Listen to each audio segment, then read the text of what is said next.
Oh, she's lovely. I have no idea who she is. I, Saul is that, very, that's your very girlfriend, buddy? uncomfortable. Why? No, I'm thinking not any longer. I think. Both Oh, Rio I'm and pretty Daria, sure definitely no. you could definitely feel some electricity from her towards Saul, if not the other way. I mean, that's quite a lady to have, I mean, why not? What? I am not disagreeing. I before today I could honestly say that I have no memory of her. Oh, I'll keep Yeah. notes for you. Okay. Um, is there okay. That's good. I'm going to go so what did you mean you're not employed here anymore? All right. Let's take a walk. All right. I just wanted to get out of the tent for a I'm second. sorry, that just kind of caught up and Yeah. processed. So as this happened, just for a quick second, Narvson will actually ask Daria if you could stay back for just a quick moment. Oh, sure, I'll get the supply list. I'll be right with you guys. I'll shoot you a look. Like, are you sure? You okay? All right. I'll have to be. I'll let you know. I'll make a ruckus if it's not. So Jariah's just nose buried into notebooks, writing things, and you're still not sure, like, what is he writing? Is it just his thoughts? Because it just seems like he's constantly filling notebooks, but he's not copying from one to the other. So that's a mystery unto itself as well. But Narvson will pull you back basically to the very back of the tent. Jariah's very busy. I have a contact. All right, I need a good name. So I'll ask Chad. Anybody in Chad have a good name for a contact? Because that's the one we will use. I would like for you to deliver this when you arrive in Forge. And she's going to hand you a small book. It's probably about 3 inches by 5 inches, leather bound. It's not locked, but it's like closed with like a tie. And she'll say, this is a duplicate copy of one of the recent books that I sent along with my reports to the Dwarven King. And I have reason to believe that those reports may have gone, not missing, but they may have been altered before they've arrived. I'm worrisome that the messenger may be manipulating them. So this is to compare to a previous report to make sure that they have not been altered along the journey. So do not look at this, do not read it, do not open it, but just give it to our contact, our as of yet to be named contact at Forge. Oh, I can assure you I would never, ever, ever think of looking in that book or reading anything inside it. Absolutely not. You can count on me there. I will never. Your word is my command. I've absolutely gonna completely comply with that.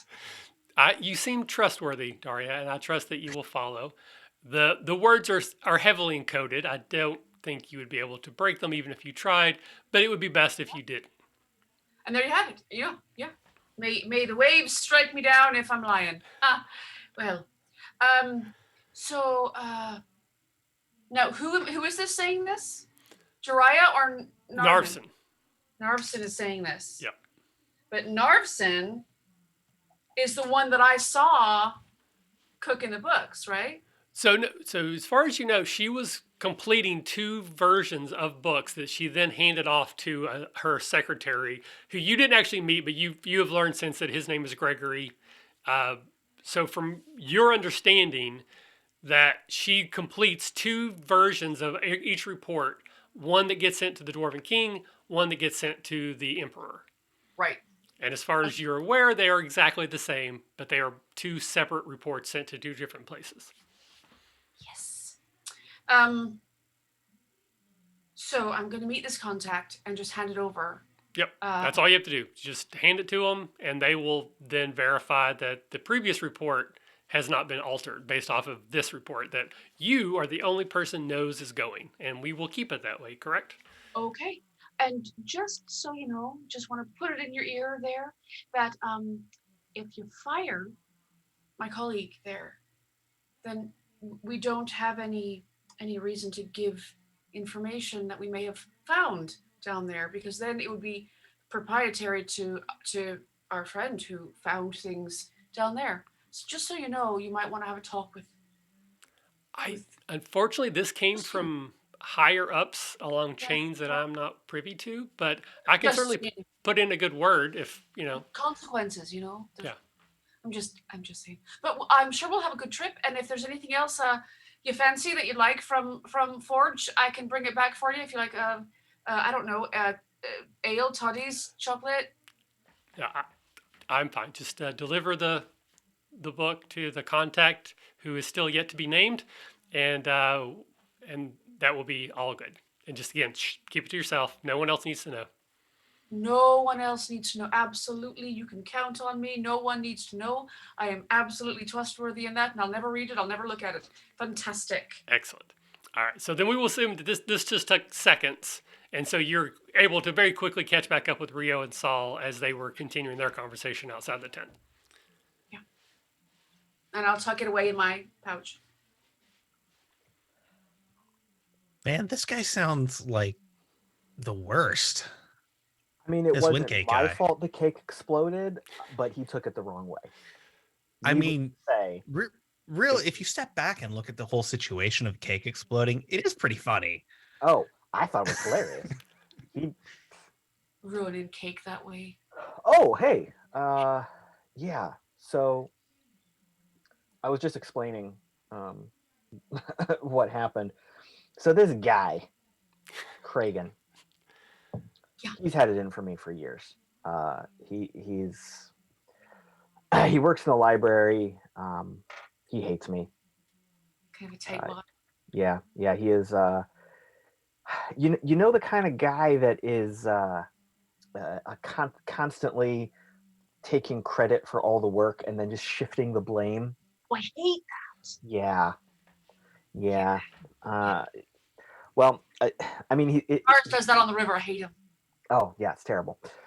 So I was given special permission from the library to be here as a representative of the library. So he must have pulled some strings and gotten something yanked, or maybe he's doing something shady. I don't know. But I guess we'll just see what happens. I mean, no skin off my nose right now. Sure. Yeah. It won't matter until it matters, and then we'll figure it out. Exactly. If I gotta Like you. suck him in the nose, I will. So what's our current gig? We gotta take a walk. Hike upriver, get supplies and forge. I hand off a book to a thing, to a contact. That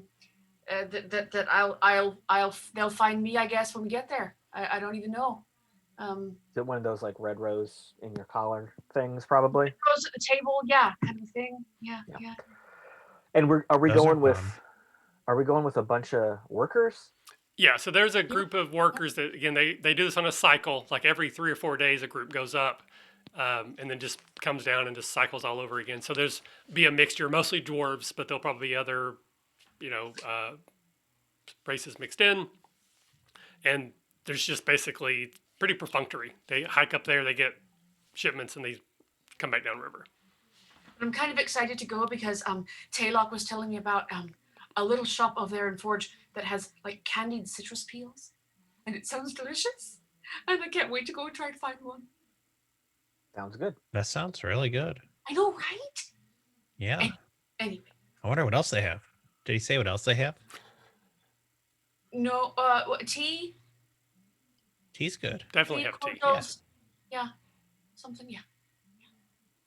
We When do need to we get get some. Like now or tomorrow morning? Tomorrow morning is when you'll leave. So you have Yeah, because you have dinner with your date. Yes, I do. Do you need us to like hide outside the tent just in case? I'll leave that to your best discretion. I rib Rio. I'm like, we're hiding. I should probably, go get better robes than these. Is there a tailor in town in the camp? Whew. That's Probably kind of a double the weird thing to Undertaker. have I know. at a work Awesome. camp. So let's do a higher low to see if there's something that might help you. There's got to be something that is like repairing. Howard might be able to know. Ooh, I like that. Yes. Yeah, I rolled 12, so we're gonna go high. Okay. It actually was high. So there's definitely no Taylor, but there might be someone, maybe this Howard, who could at least help you, maybe fancy up your duds or repair them so they look better. But there's no tailor where you can buy off the rack, Mm-hmm. dress robes. We'll go find Howard. In Howard's my the surgeon, head, right? Howard is also an acronym, so it's like hospital, oscillating, something something dwarf maid. Forward. Yeah. So Howard is the dwarven forged doctor, basically. So I'm sure they have good stitching skills, and maybe this is what they do in their off time when they're not mending bodies; they're mending clothes. They are a cleric. I believe mending would be a cantrip. They would know, I'm sure. Very nice. Nice. And it's still pretty early in the morning, right? Yeah. This is still pretty much early in the day. Oh. You see, Mariam seems to be out on the hunt, looking for you to confiscate your lanyards. But with just a little bit of effort, you'll be able to at least dodge out of the way for a little while if you want to continue to mess with Mariam. Envision the Scooby-Doo meme of us, diving in bushes as she walks by and things like that. Yep. I think every episode we've mentioned the Scooby-Doo gag. The Breakfast Club. I'm very proud of us. Run through the hallway, see Miriam slide, run back the other way. Yeah. Nice. Success. All right. So, other than getting some nicer robes or getting yours mended, is there anything in particular any of you want to do before we get to the evening's entertainment? Romantic interlude. Dinner with Saul and Marion. That's neat. Just pack up my things. Okay. Yeah, make preparations for the journey. Yeah, I'll go and pack up too. I am going to also write a letter, an old-fashioned letter. Actually, strike that. I'm going to write 2 old-fashioned letters in a code that I have used before. I'm going to send one off to Thackeray, and then I'm going to send one to Nyx. Okay. Just for the audience, quickly, who is Nyx? Nyx is a pirate sometimes. Just don't call her that. Don't call her that. She's definitely not a pirate, but she's not a pirate. Yeah, she's an old friend who I definitely owe a lot of money to, but we're cool-ish. So yeah, I'm going to send her a note. All right. Do you want some time to think about what these are going to say, or do you just want to leave it mysterious for now? Oh, we should leave it mysterious. That's way better for our audience. Nice. All right. So the rest of the day you can spend Scooby-Dooing away from Miriam so they never actually get your lanyards and you can keep them as keepsakes. And basically pack up your gear, get your marching orders, like who you're going with and all that kind of good stuff. But the important thing is, of course, the dinner with Marion and Saul. So as you were brought, Saul, so what did you do to gussy up? Do you have new robes? Like, what did you actually do, and how are you presenting yourself? So set the scene here. So you're walking towards her tent, which I'll get to in a minute, but what do you look like? So Saul is going to dig kind of deep through his memory, and he's going to come up with his best recollection of what he used to wear in his, we'll call it in his former life. Before things got weird. So he has kind of he has like these white, gold, and black robes that are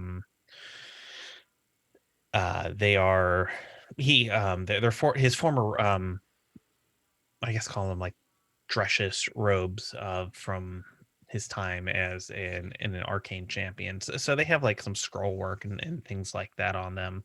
They are definitely not as nice as they used to be, even with Howard's mending ability. They've just they've just been in a bag, I guess, a little too long and a little, a little too beaten. Um, so he has that, and he has his carved dragon head staff with him. Okay. Um, he's cleaned up as best as he does, which is pretty well. I mean, and so he will show up promptly on time. All right. So as you arrive, so she has a pretty large pavilion tent, and she has some retainers with her as well, probably other soldiers within the Order of the Great Gold Worm. Probably not to her level, but so she has 4 or 5 helpers. But the tent is like double flapped open. There's a table inside. There's a sleeping area, and it looks like the table, like the meal is going to be pretty lavish, probably the most lavish you've had in a while. And like the first course is being prepared as you arrive. She has taken off of her armor, and she's not wearing like a dress, nothing like formal. But what she is wearing is a little bit more on the elegant side than probably you would have expected for someone with military training, military background. This doesn't seem to the sort of thing that she would have on her and like she would normally take with her, if that makes sense. I'm trying to sort of hedge my bets that you get the idea that she's trying to dress nicely for you, but she Mhm. does not pack like the little black dress either. That's Right, not right. enough. I understand. Right. But she's definitely looking very good. Not wearing makeup either, but just the way her hair is arranged, the way she carries herself, you get the sense that romance might be on the menu as much as anything else, but you're not sure yet. So her eyes just light up. She smiles brightly when she sees you. If she notices anything about your robes not being maybe as nice as they could have been or have been in the past, she does not mention that at all. She again will come up and give you an embrace. It's a hug, and she'll kiss you Mhm. on the cheek once again. I'm so glad you came. I've not had a meal with a friend in so long. So please join me, and she'll lead you to the table. Well, thank you very much for the invitation. I could hardly refuse such a generous offer. So I know that our shared past may be misplaced, but what have you been up to recently? Tell me about your new friends. I think we'll be traveling together with them as well. So tell me a little bit about them. Certainly. Well, I have two new traveling companions, um, Rio and Daria. Rio is he is a wizard, as far as that goes. He's an incredibly skilled arcanist, and not only that, a very, very talented archaeologist. He's well, I yeah. Saul clearly gets a little flustered as he's talking about this. It's whether he's trying to pull details from about his friends into this or not. He's not quite sure, I guess, on how to proceed with this.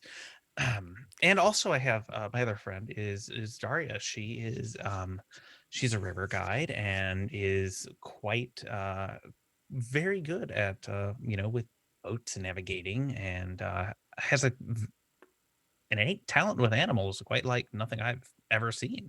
It's it's very good. It's been fun. We've gotten into a lot of scrapes so far, nothing we couldn't handle. We've um we've been here at camp for a while, which is nice.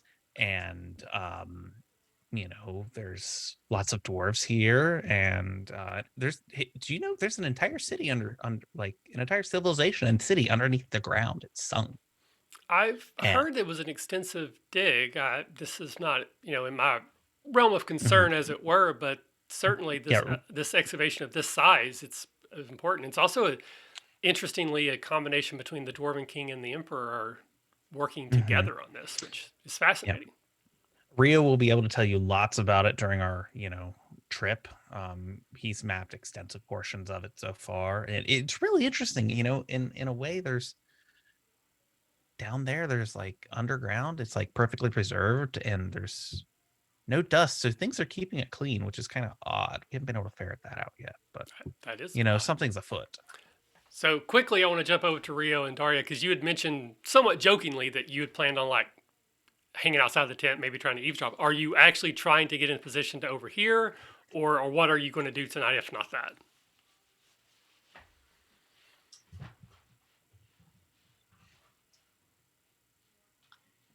I am not going to eavesdrop. I feel like that's no. I'm just not going to. It's not cool. Is this a pure desert, or would there be like flowering shrubs and things around? Well, you're in like a delta. Like there's like multiple rivers flowing into a sea not far. So this is more like New Orleans, probably be the closest comparison. Like there's water everywhere.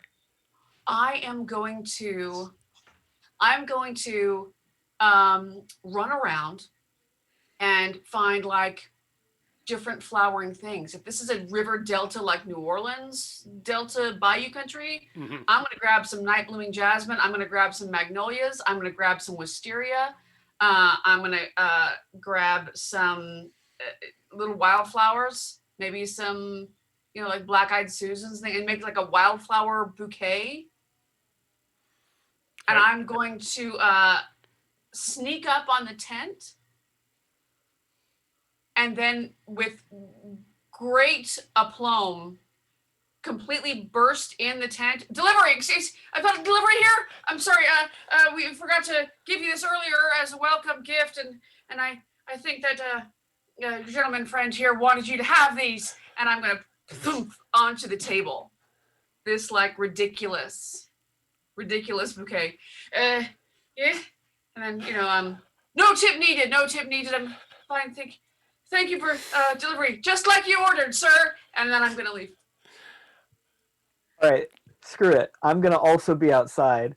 I will have some extremely subtle but very romantic music playing. I'm going to stealthily make it sound like animal sounds at the start, Kiss but the then girl. This is Kiss the Girl. yeah, but some very nice romantic, quiet, medieval high fantasy R&B, Okay. and uh, and maybe we'll doll up the sky a little bit. Maybe I'll add a little bit of color to the stars. Uh, I'm gonna put an Instagram filter on the whole evening with some prestidigitation and cantrips. Oh, fantastic. Okay. All right. So with that Man. resetting the scene between Marina Thank and Saul, she handles the interruption very well. She's actually somewhat pleased. I'm not sure. You don't think she quite buys everything, but there still seems to be a kind gesture here. So she will admire the flowers. If it's truly a corsage, she will like put it on her wrist. If it's more like vase flowers, she'll get a vase for them. But the dinner will proceed. There's a lot of small talk. The soldiers that have been like working the camp at the last course will basically like close the tent flap, so you're now inside. Obscured from anybody looking in, and the lights have been turned down quite low, but there's still enough light to see. But the conversation has continued, and she's doing her best because you don't know who she is to try to ingratiate herself with you. But at the end, she finally says, the last time we spoke, I know sadly you don't recall that, but you had made me a promise that you would do whatever it took to get your memories back. But it seems like you have diverged from that because this dig site, as intriguing as it is and as lovely as your friends seem to be, how is this getting you closer to getting your memories back? Well, And before you answer that, I need Daria and Rio to make a perception check. Is this a perception? What is this perception check based off of? Sight. Let me rephrase that. What stat are we using? Intelligence or wisdom? I would say intelligence.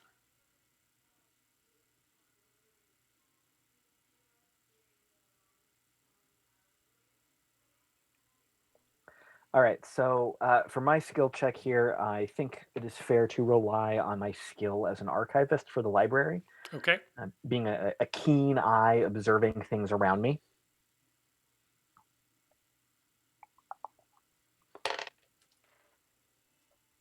Holy God, 24.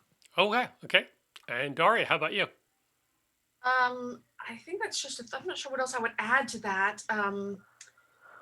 This is intelligence. Although as a river guide, I'd be really good at pointing things out. I add my adventurer number to that. This is just 13. So you So add your level always. You add any bonuses to the stat, which is intelligence. And if you 14. think that your training as a river guide and your skills would apply, then you're welcome to use them. Like I think that would makes be sense. 19. Okay. So both of you then will notice in my head you are outside the tent, maybe like by a bush, trying to sort of maybe not eavesdrop exactly, but trying to keep an eye on what's going on for the night. And both of you notice that as the lights get dimmed, there's very clearly shadows that are on the wall of the tent. So you can see the shadow of Morena, and you can see the shadow of Saul. But the shadow of Saul doesn't seem to be matching up perfectly with what you know of Saul. Like it, and also just the size of it is compared to the one of Maria. It seems to be larger. It seems to be a little less well defined. And as you notice this, it seems to be moving away. Like it's sort of like it looks like Saul is like getting up and moving through the tent, but you're not hearing anything that matches what you're seeing the shadows do. Before we get to your reaction, we're going to jump back in with Saul and we're going to finish that conversation of why, what you were doing when you left is that you were trying to get your memories back. so strange as this may sound to you,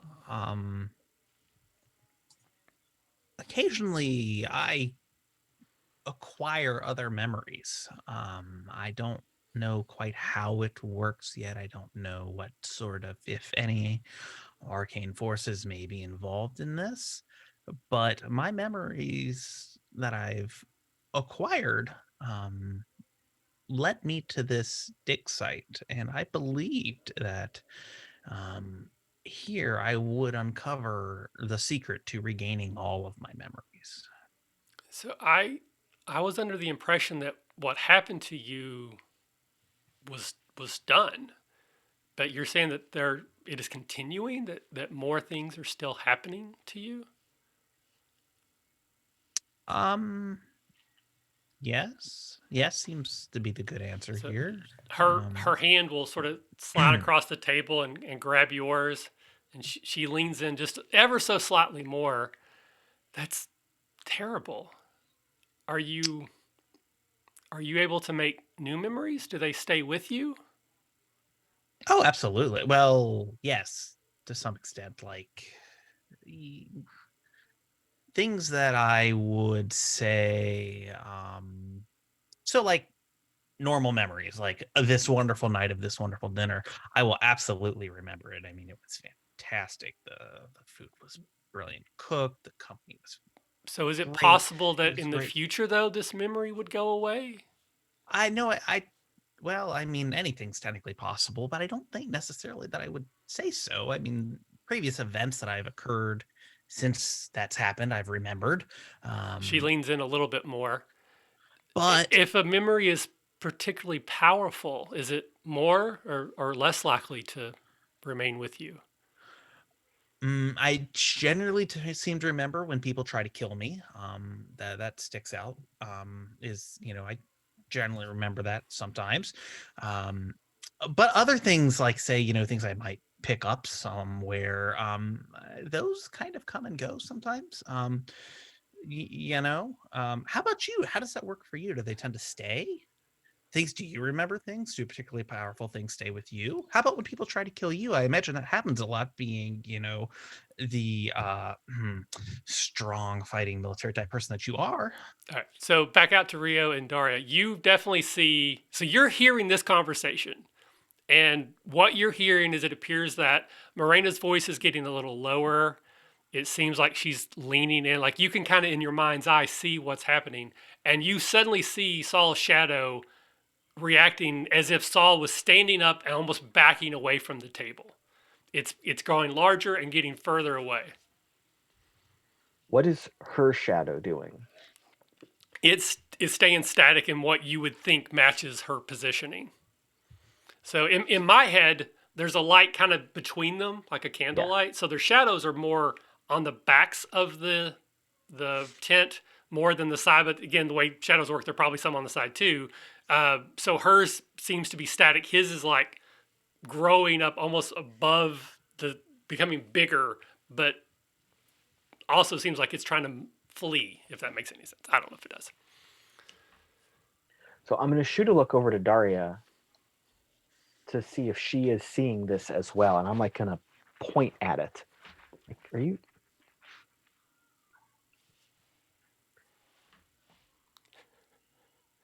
And in my past of working with Saul,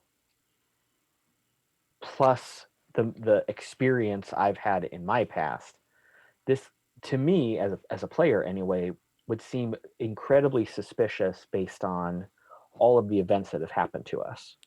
Yeah, again, my understanding is that Saul has not explicitly shared with anyone that his shadow seems to be independent of him in times. I don't know. You can correct me, Brad, if that's incorrect, but I don't think it's been explicit that, hey, my shadow sometimes does weird things.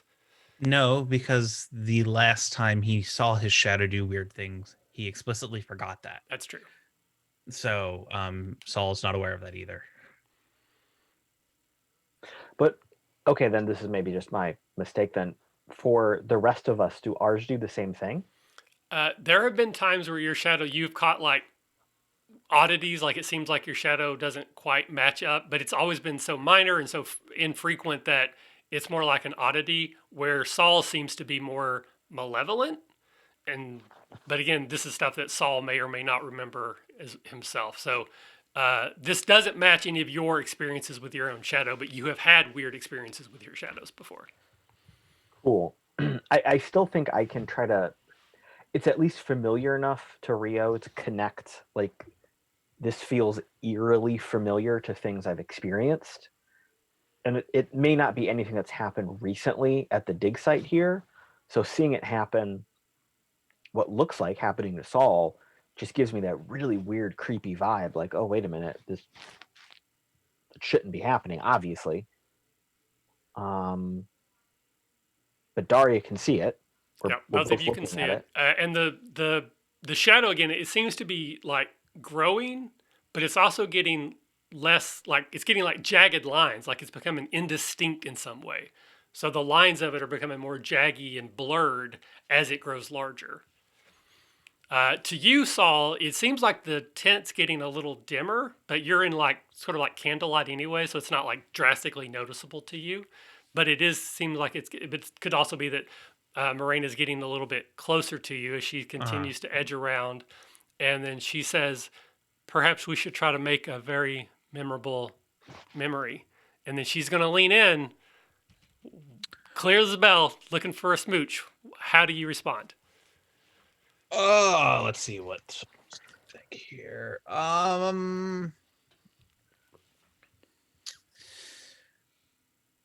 Saul will... The dice didn't really help me out there. It's about middle of the road. He will... seems like the polite thing to do. He'll return her kiss. All right, but are you like a chaste brotherly kiss? Because that's not what she's doing. This isn't a sister kiss here. Oh, yeah, no. I totally get what's going on. Okay. But I don't know that necessarily.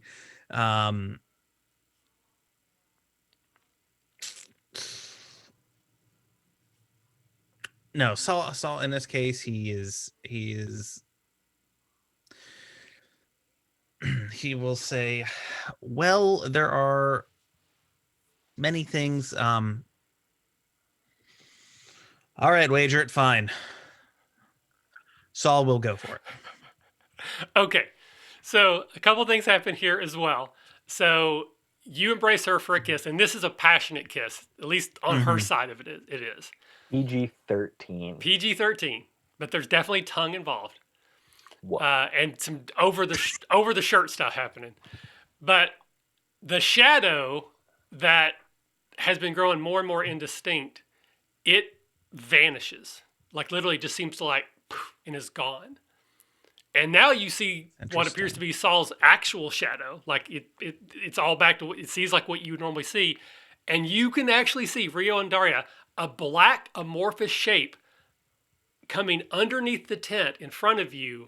For a moment, it sort of forms into a face with red glowing eyes, very similar to the shadows that are above your pictures.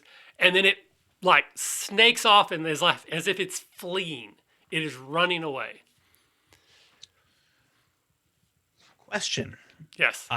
Saul doesn't perceive this. You feel a does he- jolt, but you would associate it with the kiss. It's not like you're not getting shocked by like a spell. So like, yeah, you probably have all these, tingly feelings and everything, Yeah. but you're not going to be able to But- dissociate that from the kiss.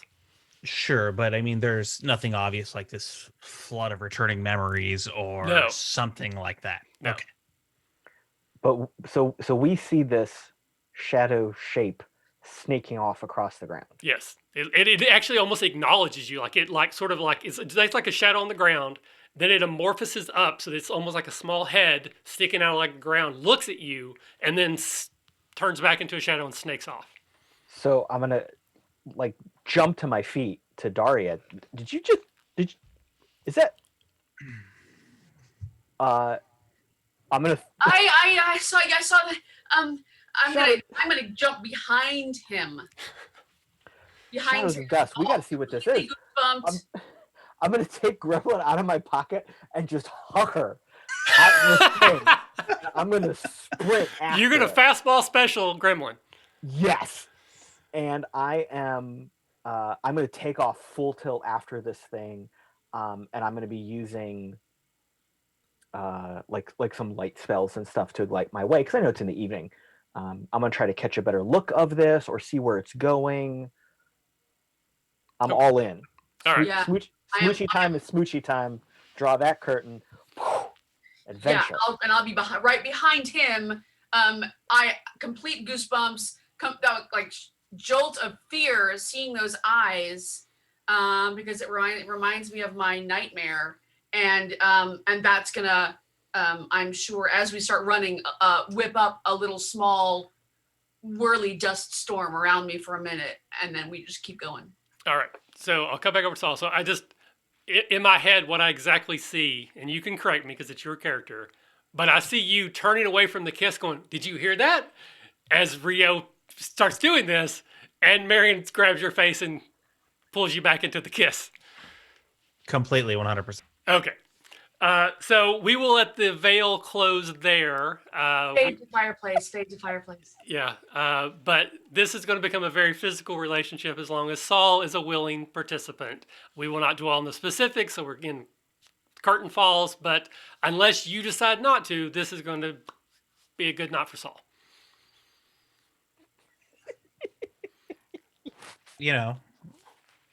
Go for it. All right, so we will leave Saul, and then we'll move to the action that's happening with Rio and Daria as The they other are, action, you mean? yeah, as they are chasing down the shadow. I feel like that was a deliberate choice of words there. It might have been. We're okay with that. Okay. This is such an Indiana Jones goofy moment. I'm sorry. So we're going to roll initiative. This is not to indicate that this has to turn into a battle, but just so I can keep track of who's doing what when. Saul, you do not have to roll initiative for this. You are in your own sequence. I don't. Okay. No. All right. No, you are not involved in this initiative. It's so many bad jokes. So I many made bad that I jokes. feel are inappropriate. Again, we're PG-13, so you get one good one, and then the rest have to be less than that. All right. So who thinks they have a really high number on initiative, like 20 or higher? I've been 11. Okay. Daria, where do you, there's just two of you. I said it's easier. So Rio's at 11. 9? 9. Okay. So the shadow creature, as I will refer to it from now on, is ahead of you in initiative. It just continues to run. It seems to be heading back towards camp. So you're kind of on the outskirts right now. It seems to be heading into the dig site. How do we head it off? How do we head it off? I don't want it going back to the dig site. So in initiative, Rio, you are up. So we see it ahead of us, right? Yes. You can see it snaking on along the ground. And it's moving quickly, but it's not moving so fast. Like if you run at it, you will be able to keep close enough to see it. But it might be moving a little faster than you. But it's not like Superman and it's gone. Right. So I'm going to shout real quick to Daria to like angle off and try to get around in front of it. And I'm going to keep chasing it from behind. Okay. If it seems like it's getting closer to another person or the camp, I want to cast a light spell like in front of it to see if it would shy away from the light. Okay. I'll veer off. Yeah. Okay. So you're going to try to like cut it off at the pass. And Rio's chasing behind it, and you're going to basically throw a light spell at it. Are you doing it only if it comes in front of another person, or just to see if you can cause it to stop or move direction? If it seems like it's getting away from us, like we're trying to pincer it, basically. Okay. If it seems like it realizes what we're doing and tries to shoot off in a different direction, I want to see if a bright light spell would like shock it to stop or turn it back towards us. Okay, then let's go ahead and throw your spell at it and see what it does, because it's going to try to outmaneuver you. All right, so I'm just casting a cantrip. Okay. So I would say it might like make a save or something to react to it or not. All right. All right. So yeah. So again, what does it look like when you cast this spell? I don't think we've cast this one before. I don't remember if we did.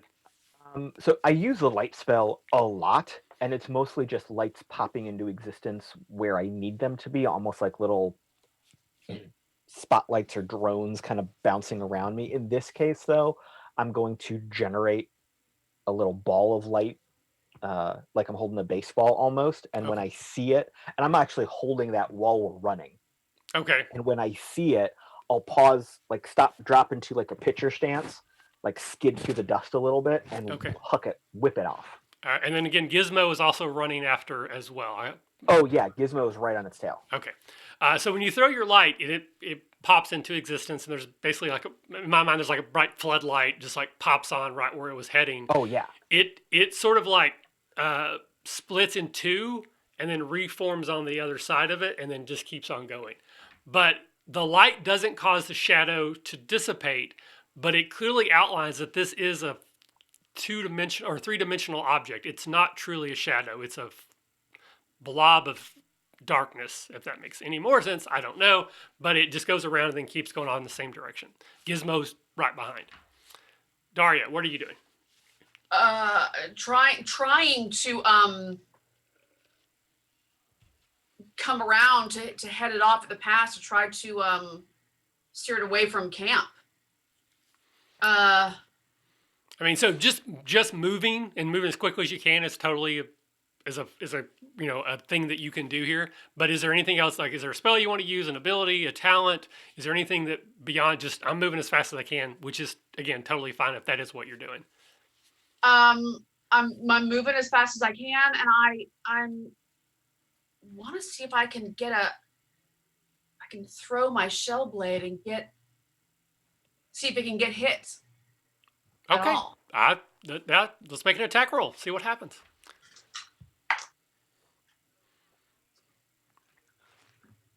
16. 16. All right. So in my head, again, it's on the ground and it's sort of slithering. You're just throwing your knife at it to try to stick it right into the ground, see what happens? Yeah. Okay. So a 16 is going to hit. Your dagger goes straight through the shape as it's slithering along.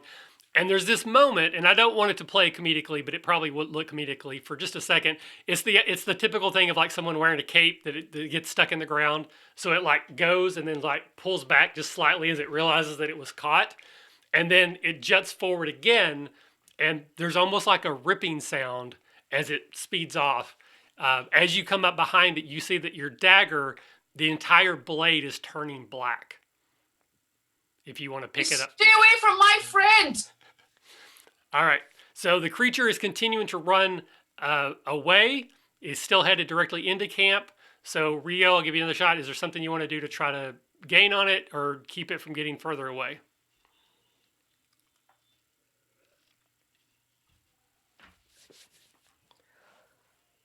I think I know what's going to happen here, but I want to try to real quick, and I've kind of done this before, make a wall of force. Okay. So this is a cantrip version of my magic missile spell. Essentially, what I want to do is make like a Hot Wheels ramp in front of it, like I see it's running this way, and I want to make a curved wall like right here, and I want to see if it's going to just go over it or just take the turn. I don't want this thing to go into camp if I can prevent it. So if it's going towards camp, I'm going to try to make this wall like a Tron trail almost, off to the Gotcha. like a hard right. And this is something, to clarify with the rules, this is something your character has the ability to do these modified cantrips. It's like one of the talents that you have. That's Yeah. So I am one of my talents is a Cantrip Master. Beyond casting cantrips even faster and more frequently, I can modify any spell I know into a cantrip version of it. So I'm not trying to do any sort of damage. I don't think a cantrip version would allow me to trap anything. I don't want to take that liberty with it, but I feel like I could create a small wall of force.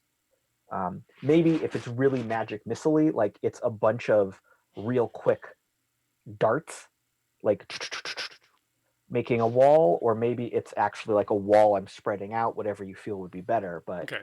I'm not trying to pin it. I'm not trying to damage it. I feel like that would be beyond the scope of the spell. I'm just trying to use the force ability in a unique way to try to do something. Gotcha. Okay. So your spell goes off as you kind of expected. You're able, in my mind, the darts make more sense. I like lawn darts because I'm old enough to have played with those. So this go poop, poop, poop, and then it keeps changing direction a little bit. And through the force of all of them following, it does take like a hard left turn, which does take it away from camp, but it still takes it further away from you. And unless Daria can do something very specific here, it's going to get away from you. It's going to be able to get into the full darkness of night, and you're going to lose sight of it. So Daria, this is your shot. Is there something you got that can either get you closer to it, stop its movement, pin it, hurt it, trap it? Otherwise, it's going to get away. I can try. I can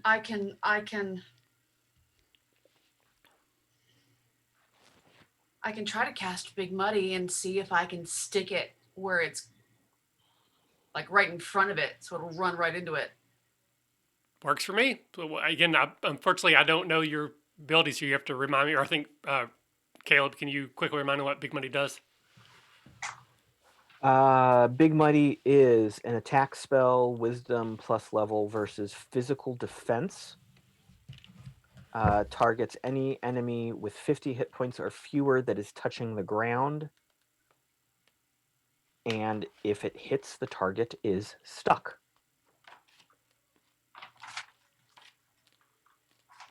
No, that's a total of 11. Okay.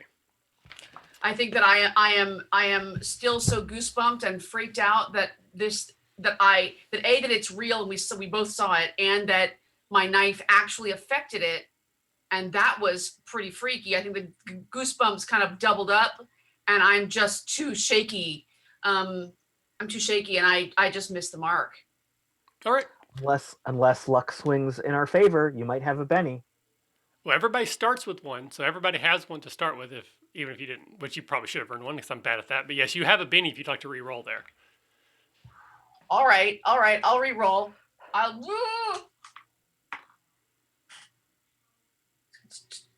20, 21, 22. Yeah, 23. Okay, so much different result. Uh, so you cast your spell. So basically, the ground becomes like hard to traverse, difficult terrain. And even though this creature is made of shadow, essentially, it still is affected and it's going to slow it down drastically. However, at this point, I'm going to say Gizmo stops. Gizmo was smart enough not to continue in and get stuck, so it's like at the edge of it. So how would this work? Because I don't think you guys are in line up with each other. No, we're not. Like I feel like we're, if the thing's in front of us, if it's on the pitcher's mound, I'm at like home base and she's maybe over at third. Yeah, that's kind of what Exactly. I was, Yeah. So you're not necessarily looking at each other, but you see it, and it doesn't stop. I'm just going to say, because it's still made mostly of shadow, it's like it slows it down, and you're able to get close enough to it so that you're both at the edge of your spell. So you're basically both come to like the pitcher's mound, but it's still in the middle of it. Yeah. It's going to reform into a full physical shape. So it is literally a standing, living shadow that is roughly the size of Saul, but it does have those red glowing eyes again, just like our art backdrop. So you're essentially looking at that. And then both of you feel this sort of cold, tingly sensation as your own shadows start to elongate and change.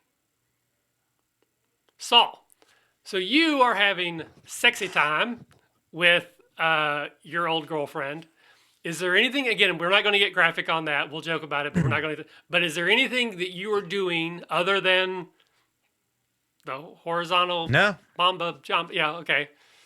I mean, is there something else he No. should be doing? Well, I'm just giving you opportunity to, if there's anything you want to do. I'm not asking for like specific techniques. I don't know how I could other meaningfully contribute to this situation as far.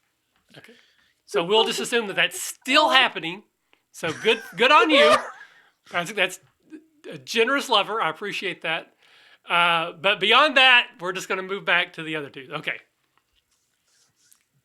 I definitely want to. I mean, I could just sit up and yell fireball. I have a history of burning down houses. You do. It's true. Okay. Family-friendly podcast. Family-friendly. Yeah. Again, podcast. I think we're still in the realm of PG-13, but we are skirting the edge. So I need a safe word for that. I definitely as I see it slow down, I'm gonna say did you see it? I hit it. I got it. Oh no. And I'm gonna run back around behind Rio again, but I also want to go once the thread is passed, I want to get a piece of cloth from my leathers, from my pouch, and try to pick up that knife without touching it. okay, so that's kind of far. So you can do that, but it's going to have to be later because it's, in my mind, it's still stuck in the ground over there. You just kind of like ran past it. Yeah. Okay. Okay, so both of you can kind of see each other now. You're close enough to see each other, so you will see each other's shadows basically sort of like intensify, and then they will shift from being 2-dimensional to 3-dimensional. And it's almost like a bad vampire movie where like your shadows, where they're attached at your feet, start to raise up behind you. And that's what we're going to call it for tonight. Oh, come on. Oh, no, you don't. So we will pick up next time with Saul and also the action that's happening with Rio and Daria. So hopefully those of you who are watching or listening in the future have enjoyed tonight's game. I certainly had a good time. Thank you for my players. Just a reminder, we're still now only 3 people away from following us to get this cool copy of this book for yourself. And we'll be back in 2 weeks. Tomorrow at 9 o'clock, I will be doing a detention live with Mo. We're going to talk about the game he wrote called Shibu and Knights, which is like a magi punk sort of version of Forged in the Dark. And Chris Burlew will be joining me as well. Lisa, tell people where they can find you in the internet in the meantime. You can find me at Lisa Bell on the Twitter and Lisa Lee on Instagram and Facebook. And some projects that are coming out soon on audiobook. All right. Very, very cool. Thank you for playing tonight. All right. Caleb, what about you? I am easiest to find on Twitter and Instagram at the Caleb G. And I'm not doing much else other than playing this game right now, Right. but maybe later. All right. And Brad. And I can be found at Force and Destiny. Awesome. Well, hopefully we'll see everyone back in 2 weeks. And again, just reminder tomorrow detention, and then on the alternating weeks, Tom runs Ghost of Salt Marsh, a 5e campaign. We are primarily an audio only podcast, so we have tons, literally like 700 episodes of audio only podcasts that you can get at the RPG Academy, in addition to all the stuff we do here, which usually gets put on YouTube later as well. So if you're enjoying this at all, please check out some of our other stuff, and we'll see you in a couple weeks. So awkward wave out as I hit the button. Happy Mardi Gras! Stay warm, Texas. Get those punch keys.